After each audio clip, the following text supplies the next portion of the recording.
The national leadership of the Government and Hospital Pharmacists Association, GOSPA, is to withdraw its services in the next 17 days. Now, the move, according to the association, is in demand from the Fair Wages and Salaries Commission to pay them their conversion difference. But in a telephone interview, the Fair Wages and Salaries Commission has rejected claims of GOSPA, saying it is not mandated to settle any payment.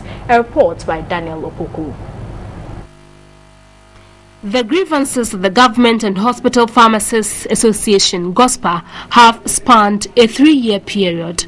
Concerns about payment of conversion difference and proper grade structure on the single spine pay policy for members have been raised.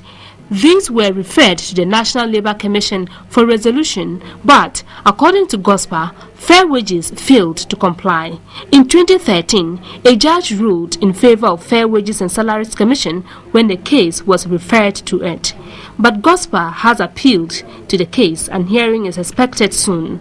Already, Fair Wages and Salaries Commission has failed to implement recommendations made by a cabinet subcommittee on GOSPA's demand. Well, it's up to the membership. We, the leadership, continue to say that we are in engagement. We are available. We meet them every time they call us. But we can't continue to do that when our membership are not seeing results.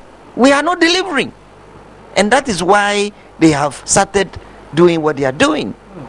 I mean, how can you have a group representing you for 3 years? They are in negotiations and they are not bringing you results. GOSPA has accused Fair Wages and Salaries Commission for being adamant. Yeah, he refuses to implement and he makes mockery of the recommendations of oversight bodies. The Fair Wages refuses to even acknowledge that these bodies have called the National Labour Commission to review what has been done. And when they make their recommendations, he throws it away. One man, he decides, I implement this, I don't implement that. And you are dealing with the lives of so many people, professionals who are providing services. And we think it's unfortunate. The leadership insisted after 17 days there would be a total withdrawal. This time around, it could even be worse than the strike. And that is what we as executives we are afraid of. What we are saying as leaders is that enough is enough.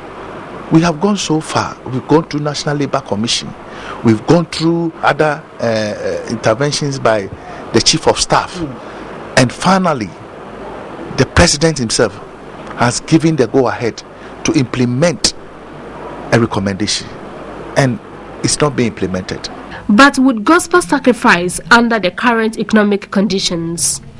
So if for one reason or the other, the government is not having the necessary funding to actually take care of the decision, it should come out and tell us that, look, we know that this is what you call it, this is what, and then we can negotiate the process of reimbursing us.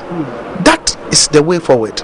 But to keep quiet after we have gone through that process and you yourself have given the go ahead for it to be implemented, and we are quiet about it, I mean, it's not in good faith.